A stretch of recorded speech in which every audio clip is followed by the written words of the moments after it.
Honourable Ponnambalam. I thank you, Honourable Speaker. I actually expected to speak much later. You caught me off guard.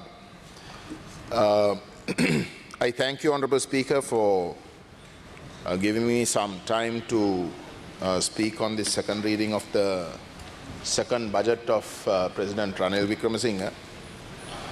I have previously, since getting elected at the last parliamentary elections, taken part in the budget debates. Order, please. Deputy Speaker will take the chair.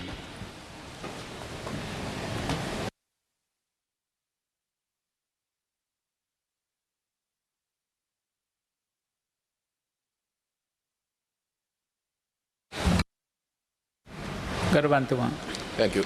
Taken part in the budget debates, Honourable Deputy Speaker, and we have consistently made the point that as parliamentarians and parties that represent the Northeast, an area that has been affected by war for a period of over 35 years, an area that has that has been subjected to an economic embargo, almost a blanket embargo that stifled growth, stifled economic growth, where when you have a situation where the war has come to an end, for the Northeast to not be recognized as a especially vulnerable area, and for the Northeast people's economy not to be protected initially,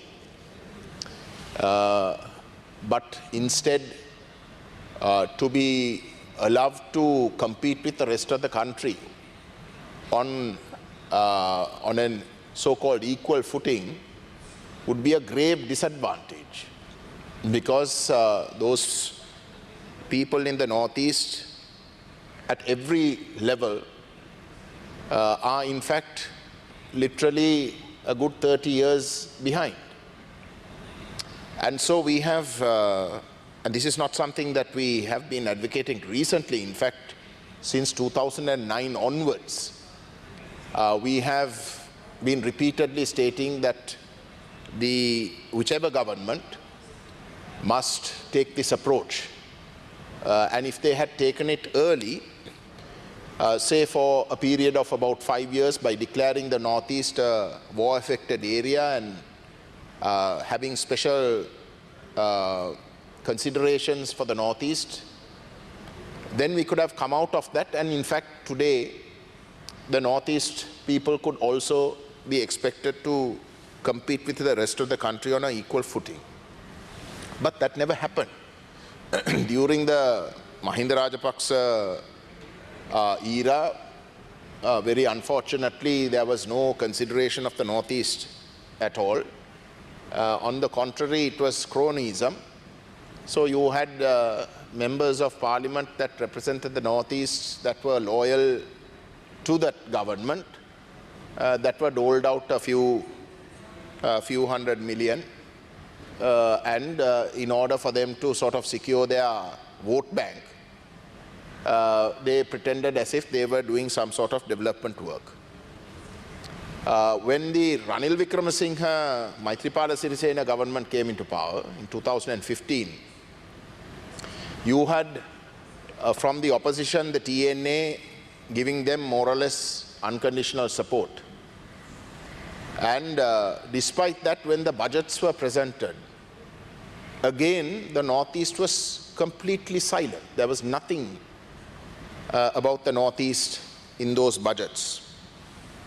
And when pressure mounted, the government, I presume the TNA would have brought about some pressure to get something cleared, because they found that they couldn't go back and face the electorate.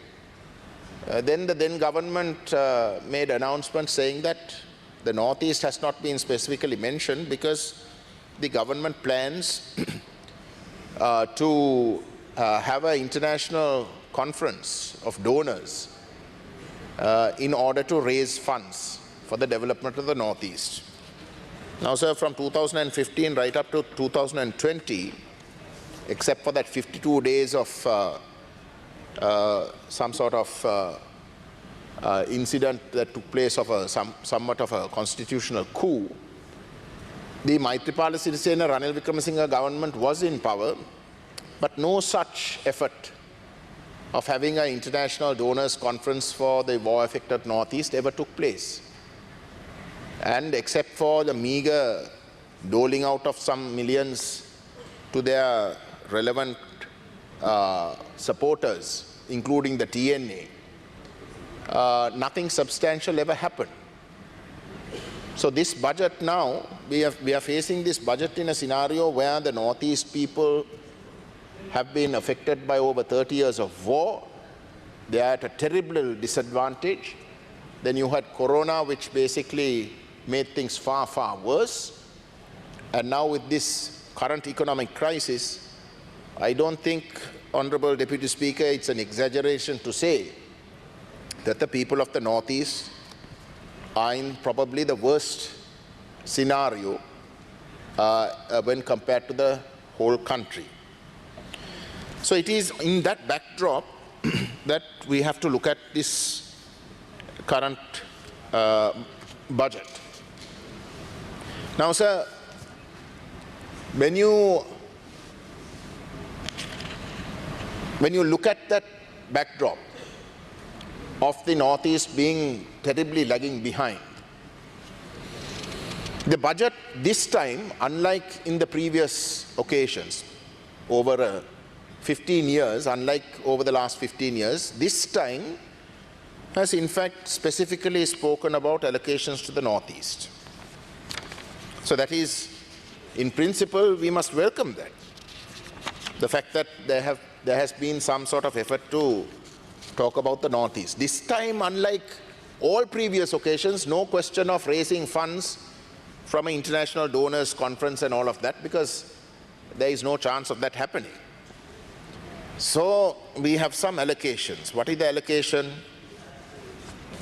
The allocations for the Northeast is for Punahari development. The government has allocated 500 million. Then for Paliyara River Scheme, that is to try and bring in usable water, drinking water, and also for other purposes, because the salinity problem in the north is there. 250 million has been allocated. For housing schemes, 2.5 billion has been allocated. And then for the families of the disappeared, I presume through the Office of Missing Persons, 1 billion has been allocated in addition to 1.5 that had been previously allocated.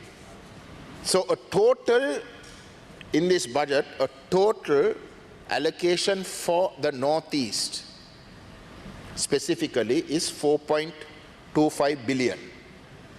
That is, Honorable Presiding Member, if you take the whole budget, it is 0.1%. 0.1% of special allocations for an area that we all know is war affected, that is lagging almost 30 years behind, that is development is being stifled in the form of a military presence that is all oppressive, a ratio of 1:4 in the Vanni and 1:10, between 1:10 to 1:14 in Jaffna. Out of 20 divisions of the Sri Lanka's military, you have 16 based in the Northeast, of which 14 are based in the North. So those are the circumstances in which only 0.1% of the specifically mentioned allocations for the Northeast has been made. Now, sir, that clearly shows what mindset the Minister of Finance is in and the President is in. Another important matter that I want to mention is that this President, soon after he took office, has been carrying out a drama, making out that he is going to find a negotiated solution.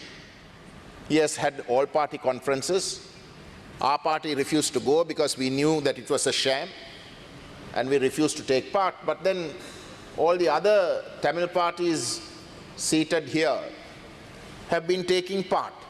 And even before the talks commenced, the President announced that the solution is the implementation of the 13th Amendment. Implementation of the 13th Amendment minus police and land powers. Now, sir, when you have said that the implementation of the 13th Amendment, which is the provincial councils, and in the case of the Northeast, it is the North and the Eastern provincial councils, one would assume then that in a war-affected area, that at least to the provincial councils, there will be significant allocations. At least to the provincial councils. But for the northern provincial councils, which is the most war-affected area, only 1% has been allocated, and to the eastern province 1.17% of all the allocations. The northern province, honorable presiding member, is one before the last in the allocations. Uva is, I think, the last. So even when the President says that the ethnic problem is going to be resolved through the provincial councils, 13th Amendment, his allocations for war-affected, unlike all other areas, a war-affected area is one of the least that he has made. One of the least he has made. And then, of course, we have to also understand whether in fact these allocations are going to be true.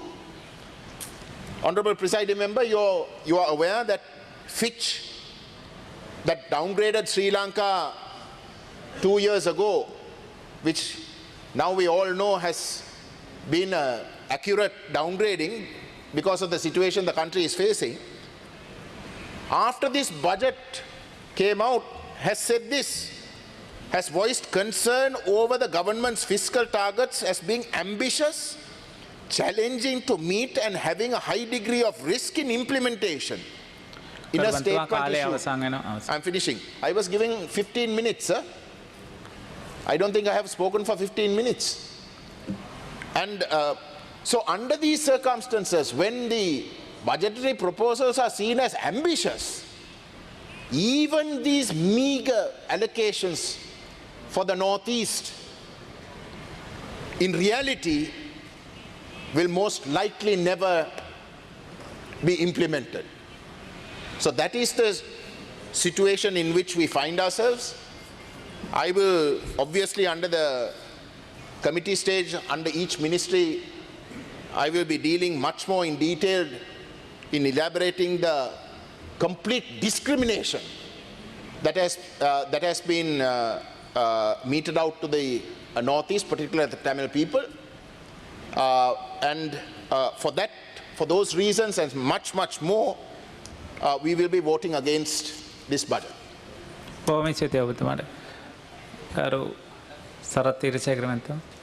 ගරු නියෝජක කතානායකතුමනි පොඩි පැහැදිලි කිරීමක් කරන්න ඕනේ මෙතුමා දැන් කිව්වා යුද්ධෙන් පස්සේ උතුරේ කිසිම development එකක් කළේ නැහැ කියලා, but after the war there was a tremendous development carried out in the north, whereas the growth rate of north at that time was 22%, where the entire country's growth rate was 7%. And also, he said about the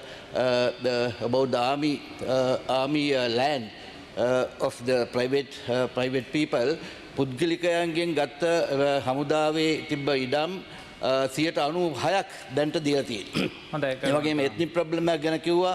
එත්නික් problem එකක් තියෙනවා නම් කොහොමද 52%ක් දෙමළ ජනතාව සිංහල ජනතාව සමග සිටින්නේ. ඒකින් මේ මෙතන ඇවිල්ලා බොරු කියලා මේ ජනතාව නොම ගෑවන්න එපා කියලා මම මෙතුමාට කියා සිටිනවා. පොන්නම්බල මහත්මයා. I want to reply that. Whatever development that happened during the Rajapaksa era was entirely targeting military reasons. I think we all know that. For the purposes of the military infrastructure, they did spend money in the northeast. If the members seems to think that he can sort of cheat everybody on those sort of logics, I think you can't get a bigger fool.